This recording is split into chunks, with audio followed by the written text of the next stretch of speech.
Welcome to Royal Daily Report, your premier source for explosive royal revelations and palace investigations. I'm your host, and what we're about to reveal today will shock you to your core. This is the story that connects Prince Andrew's scandal to Meghan Markle in ways the palace never wanted exposed. Make sure you subscribe right now, because this changes everything we thought we knew. Hit that subscribe button. Prince Andrew's downfall wasn't small. It wasn't private. It wasn't gentle. It was global. His close ties to Jeffrey Epstein and the serious allegations involving Virginia Roberts crushed his public standing overnight. Titles were stripped. Doors were closed. His royal future was erased in plain sight. The world saw it. The press reported it. The palace acted on it. But here's the strange part. If Andrew was destroyed because of Epstein, why has there been complete silence about Meghan Markle's supposed connection to the same world? It doesn't make sense. Same circle, same timeline, same social orbit, yet two completely different outcomes. One royal punished, one protected. No headlines, no pressure, no investigation, nothing. It's like someone placed a wall of silence around Meghan's history. Like certain topics were locked away on purpose. And that silence is exactly what makes this story so explosive. Because silence doesn't mean innocence. Silence means someone doesn't want the truth discussed. Let me explain exactly what happened to Prince Andrew, so you understand why this double standard is so shocking. When the Jeffrey Epstein scandal broke, and Virginia Roberts came forward with her allegations, Prince Andrew's entire world collapsed virtually overnight. He was forced to give that disastrous BBC interview, where he claimed he couldn't sweat, and said he was at Pizza Express. The interview was so bad, it became a global laughingstock. Within days, he was stripped of his royal duties, removed from public life, and essentially erased from the monarchy. His military titles were taken away, his patronages were removed, and he became a pariah, even within his own family. The palace acted swiftly and decisively to distance themselves from him. But here's what nobody talks about. If Meghan Markle had any connection whatsoever to that same world, to those same circles, to that same social orbit, why hasn't there been even a whisper of investigation? Why has the media, which destroys Andrew daily, never asked Meghan a single question about her past? It's not that the connections don't exist, we'll show you they allegedly do. It's that someone has made absolutely sure those connections are never discussed publicly. Asterisk, asterisk, channel reminder. Before we go any deeper into this explosive investigation, I need you to stop right now and subscribe to Royal Daily Report. We are literally the only channel brave enough to connect these dots and ask these questions that mainstream media refuses to touch. Turn on all notifications, because we're dropping revelations that could reshape everything you know about the royal family. This is the kind of fearless journalism you won't find anywhere else. Subscribe to Royal Daily Report right now. Asterisk, asterisk. And that leads us to the next shocking layer, one that changes how we view Meghan's history entirely. Before Harry, before the wedding, before the headlines, sources claim Meghan had a not-so-secret personal relationship with Prince Andrew. Not a distant acquaintance, not a casual hello at an event, a close connection. According to those familiar with the situation, Andrew supposedly confided to friends that he knew Meghan long before she became a duchess, and that their relationship was far more personal than anyone was ever told publicly. Now let me pause here and explain why this claim, if true, is absolutely earth-shattering. We've all been told the story of how Meghan and Harry met, supposedly through a mutual friend, on a blind date in 2016. Love at first sight, a whirlwind romance. But if Meghan already had a personal relationship with Prince Andrew before she ever met Harry, then that entire narrative is false. It means Meghan wasn't an outsider stumbling into the royal world by accident. It means she was already connected to the royal family through Andrew. It means her path to Harry might not have been coincidence, but calculation. Think about the implications. If Meghan knew Andrew personally, she would have understood how the royal family works. She would have had insider knowledge. She would have known the players, the politics, the power structures. When she met Harry, she wouldn't have been learning about royal life for the first time. She would have already studied it from the inside through her connection to Andrew. This is the part no one talks about, because if Meghan and Andrew had a real direct relationship in the past, then she wasn't entering the royal world as an outsider. She was already connected, and that changes everything. It raises questions the palace never answered. How did they meet? How close were they? Why was this never acknowledged? And most importantly, why was this information hidden when Andrew's scandal came crashing down? Think about the timeline here. Andrew's scandal exploded in the media. Virginia Roberts made her allegations. Epstein's connections were being investigated. Everyone even remotely associated with Epstein was being questioned and scrutinized. The press was digging into every person who had ever been photographed at one of Epstein's properties or on his plane. But Meghan, who according to these sources had a personal connection to Andrew, was never questioned. Her name was never mentioned in any of the investigations. No journalist ever asked her about Andrew. No one ever demanded to know how well she knew him or what she might have witnessed. It's as if there was an invisible force field protecting her from the scrutiny that destroyed everyone else in that orbit.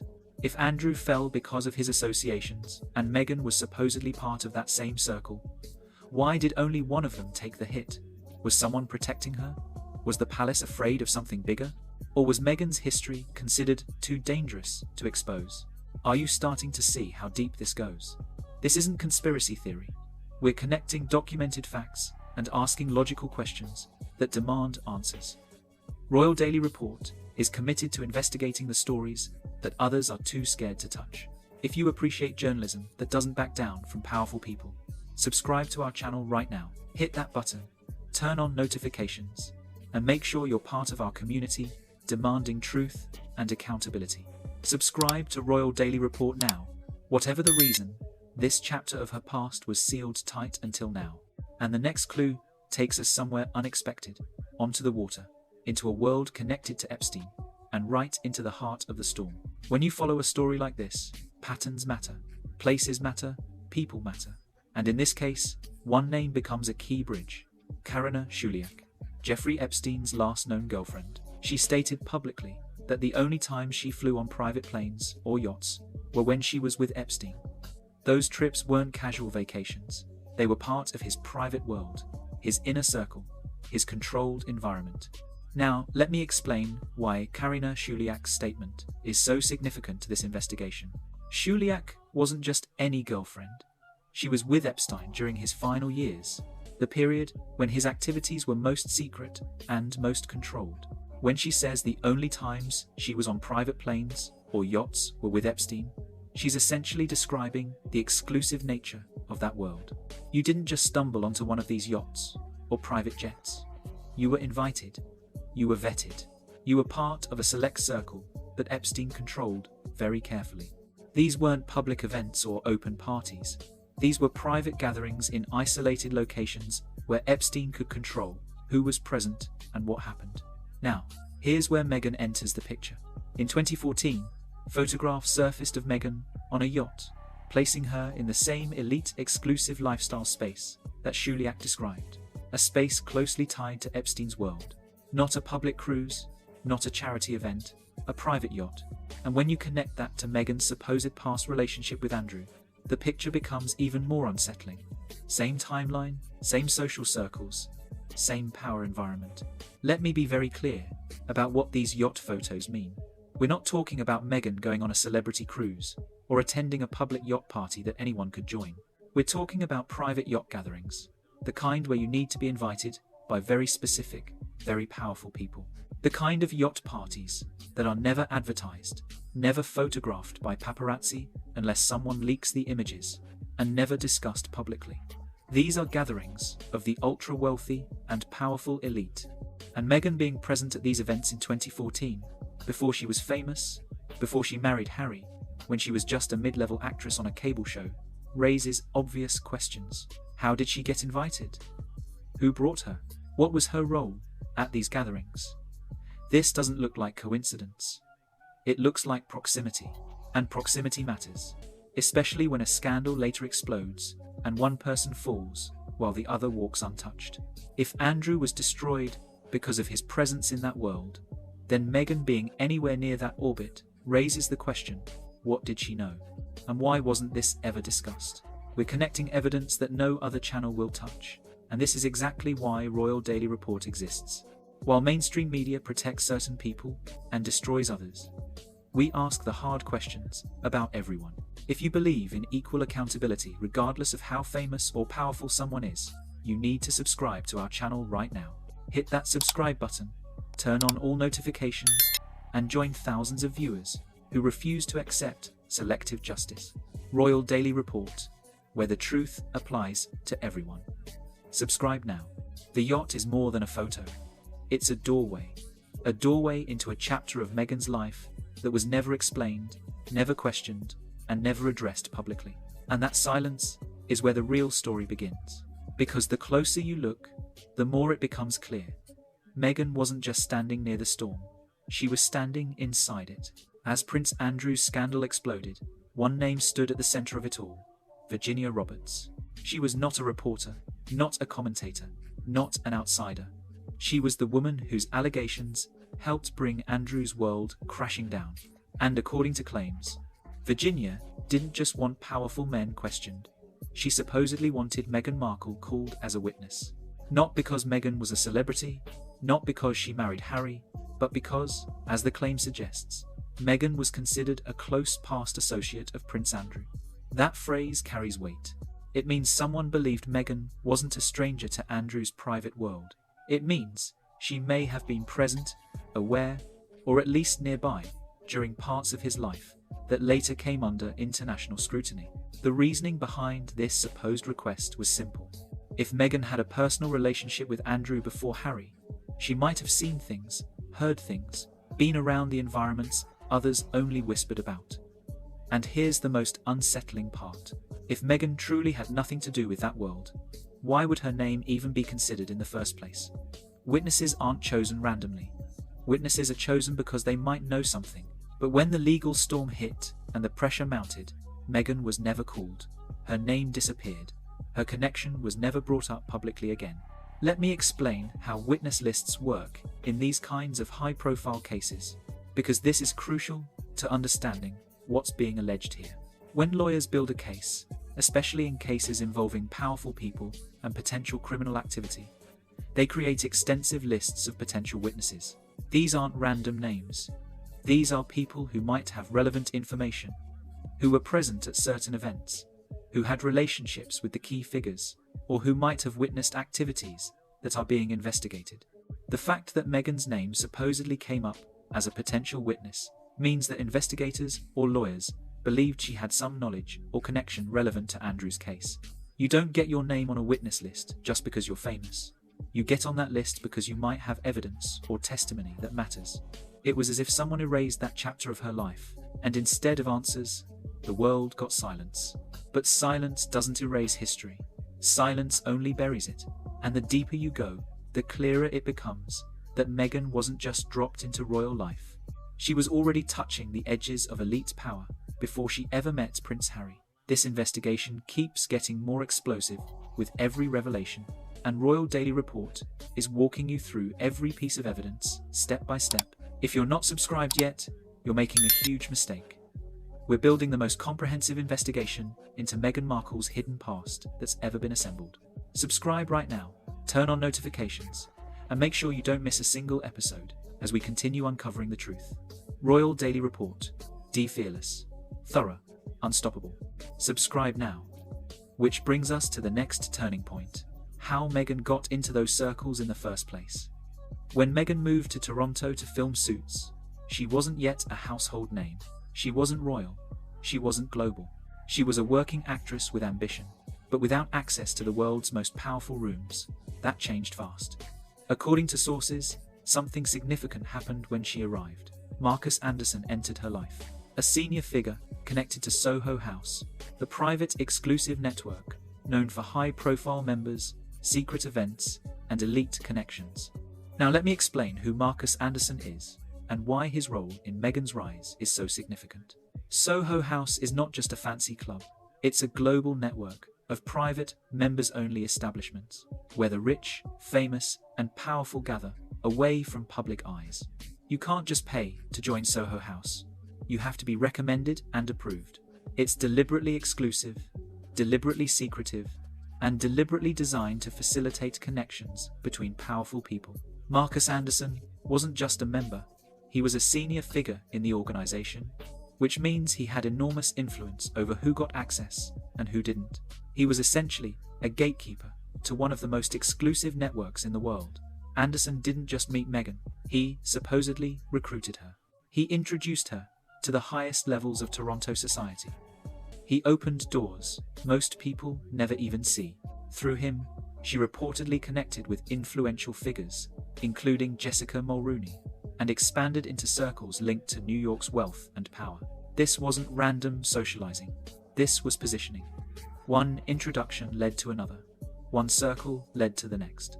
One network led to powerful access. By the time her name ever entered Harry's world, Meghan had already stepped into elite environments that traced toward royalty, wealth, and according to the earlier claims, Prince Andrew's orbit. Think about what's being described here. Meghan arrives in Toronto as a relatively unknown actress. Within a short time, through Marcus Anderson's introductions, she's suddenly moving in circles with billionaires, aristocrats, and royalty. She's attending exclusive parties, flying on private jets, staying at luxury properties. This isn't a normal trajectory for a cable TV actress. This is someone being deliberately elevated, being given access to rooms and people that would normally be completely out of reach. And the question is, why? What was Marcus Anderson's motivation for opening all these doors for Meghan?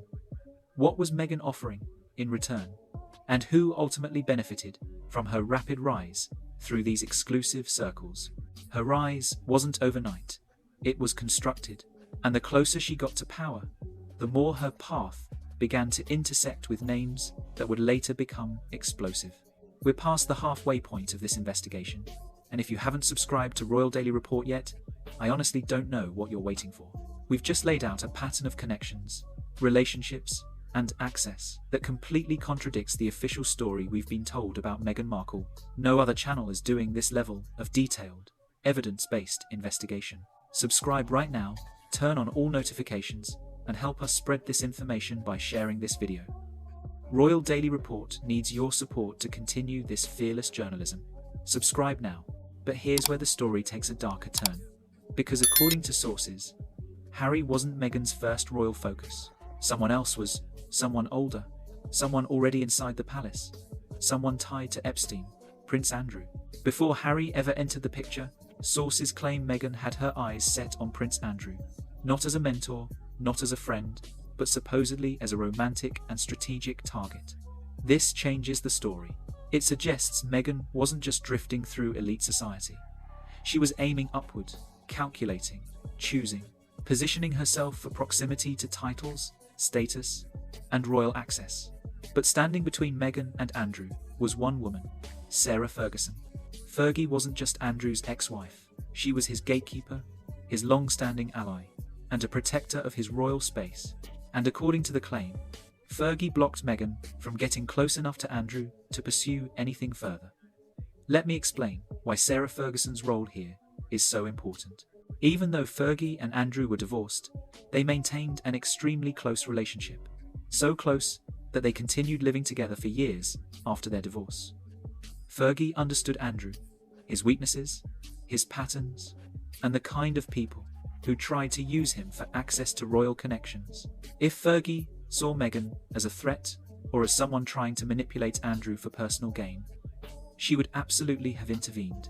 And if Fergie successfully blocked Meghan's access to Andrew, that would have forced Meghan to find another path into the royal family if that was indeed her goal. That barrier forced a pivot, because if Meghan couldn't reach Andrew, she needed another path into the monarchy. And that's where fate or strategy shifted dramatically. Meghan didn't expect to end up with Harry. She didn't expect to catch a prince who was young, popular, and positioned directly in the royal spotlight. But when the opportunity appeared, she took it. And once she had Harry's attention, she didn't let go. What began as a supposed plan to move toward Andrew suddenly turned into the biggest royal leap of the century. Meghan didn't just enter the royal family, she married into its heart. And that move would change everything. Not just for her, but for the monarchy, for Harry, and for the secrets now hanging in the shadows. Think about the strategic implications here. If Meghan's original target was Andrew, She was aiming for someone who had royal status, but was essentially on the margins of the family, divorced, somewhat disgraced, not in line for the throne. But Harry? Harry was second in line to the throne at the time. He was young, popular, beloved by the public, and represented the future of the monarchy. If Meghan couldn't get Andrew, but managed to get Harry instead, she didn't just achieve her goal, she exceeded it beyond anyone's wildest imagination. Because the next part of this story takes us into the fallout, the realization, the cover-up, the threat, and the one truth, powerful enough to destroy it all. We're entering the final, explosive section of this investigation, and you absolutely cannot miss what comes next. Subscribe to Royal Daily Report right now, turn on all notifications, and make sure you're with us for every revelation. This is the kind of journalism that changes how you see everything. Share this video, leave your thoughts in the comments, and be part of the community demanding answers. Royal Daily Report, where truth fears no power. Subscribe now. When Harry married Meghan, he believed he had found freedom, love, and a partner who stood outside the royal machine. He thought he was escaping the cold halls of the palace and entering a new life built on honesty and trust. But according to sources, that belief didn't last.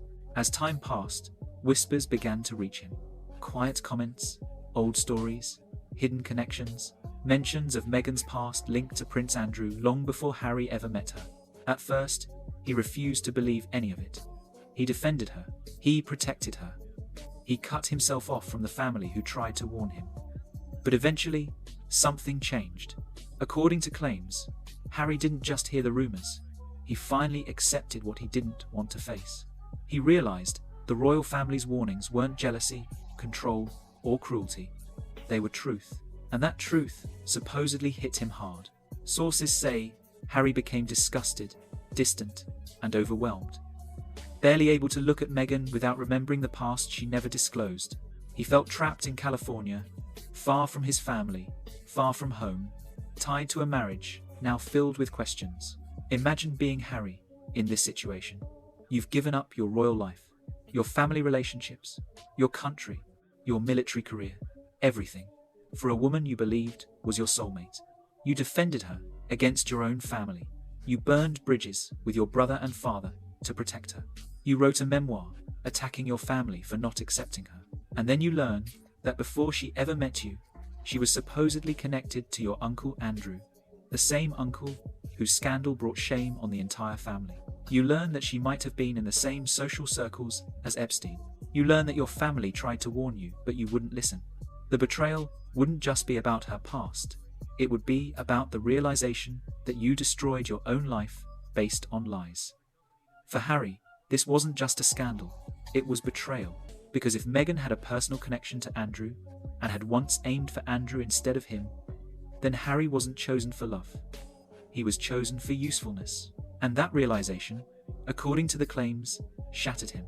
But while Harry crumbled privately, the palace was making decisions publicly. Decisions that revealed something bigger was happening behind the scenes. You would expect the press to explode over Meghan's supposed past with Andrew.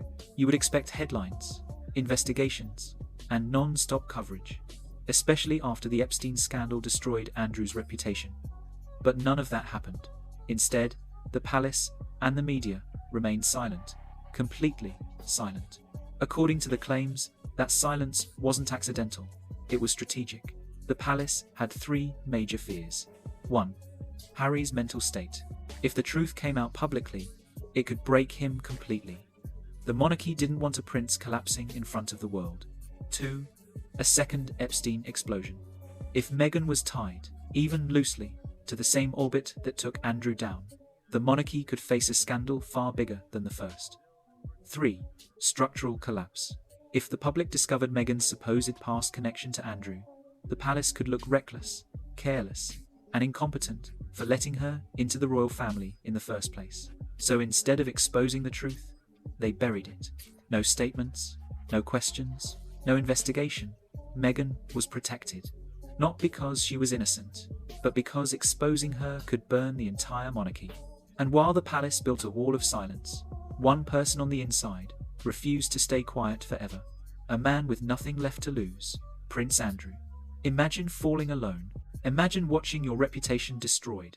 your titles stripped, your future erased, all while someone who shared your world, your circles, and according to sources, your supposed personal history walked away untouched. That is Prince Andrew's reality. According to the claims, Andrew is furious, bitter, tired of being the only one punished, while Meghan remains protected. He supposedly feels he took the fall for a world she was also part of. And now, sources say he is ready to talk. He is ready to leak everything, not out of justice, but out of resentment. And he isn't alone. Sources claim that Sarah Ferguson, Fergie herself, is aligned with him. Together, they supposedly hold knowledge about Meghan's past, her connection to Andrew, and the hidden chapters that the palace has kept quiet. For the first time, the danger doesn't come from the press. It comes from inside the royal family. A man silenced for years. A man with no future to protect. A man who could detonate the truth with a single statement. And the moment Andrew speaks even one sentence, the world will turn. Because once he talks, silence can no longer protect Meghan. And that leads us to the final, most explosive point. The truth that could end everything. Every story has a breaking point. Every secret has a moment when it can no longer be hidden. And in this story, that moment is coming. Because according to sources, there exists one truth, one buried reality that could destroy Meghan's royal chapter forever. A truth held not only by Andrew, but supposedly by Fergie and even Eugenie. A truth tied to Meghan's past relationship with Andrew. A truth tied to the Epstein orbit. A truth tied to the reason the palace stayed silent. If that truth comes out, Meghan doesn't just lose status, she loses everything. Her public image, her royal identity, her future influence, and the monarchy itself could be shaken to its core. Because Meghan didn't just marry into the royal family, she infiltrated it. And if Andrew speaks, if he breaks his silence, the world will not see Meghan the same way ever again. The story of the modern royal fairy tale will crack open, revealing a history darker and more dangerous than anyone imagined. And that's why Meghan is panicking. That's why the palace is frozen. That's why Harry is unraveling. That's why Catherine has stepped into calm leadership. And that's why Charles has supposedly confirmed their removal. Because the monarchy is bracing for impact. The only question now is this. What happens when the man who lost everything finally decides he has nothing left to protect? When that moment comes, the world won't just hear a confession. It will witness history rewriting itself in real time. And this story is only the beginning. That brings us to the end of today's Royal Daily Report investigation into the hidden connections between Meghan Markle and Prince Andrew's scandal. What we've uncovered is a pattern of relationships, access, and proximity that the palace has desperately tried to keep buried. From Meghan's supposed personal connection to Andrew before Harry, to the yacht photos placing her in Epstein's social orbit, to her rapid rise through elite circles facilitated by Marcus Anderson, to the alleged witness list inclusion that was quietly buried, every piece points to a story completely different from the fairy tale we've been sold. And now, with Andrew and Fergie supposedly ready to break their silence out of sheer resentment, we may be on the verge of the biggest royal revelation in modern history. Make sure you're subscribed to Royal Daily Report, because we will be following every development in this story. Hit that subscribe button right now, turn on all notifications, and stay with us as the truth continues to emerge. Share this video with everyone who needs to know what's really happening. Leave your thoughts in the comments. And remember, Royal Daily Report is here to ask the questions that others are too scared to ask. Thank you for watching. I'm your host, and remember, the truth always comes out eventually, no matter how powerful the people trying to hide it. We'll see you in the next video. Stay informed, stay vigilant, and never stop demanding accountability.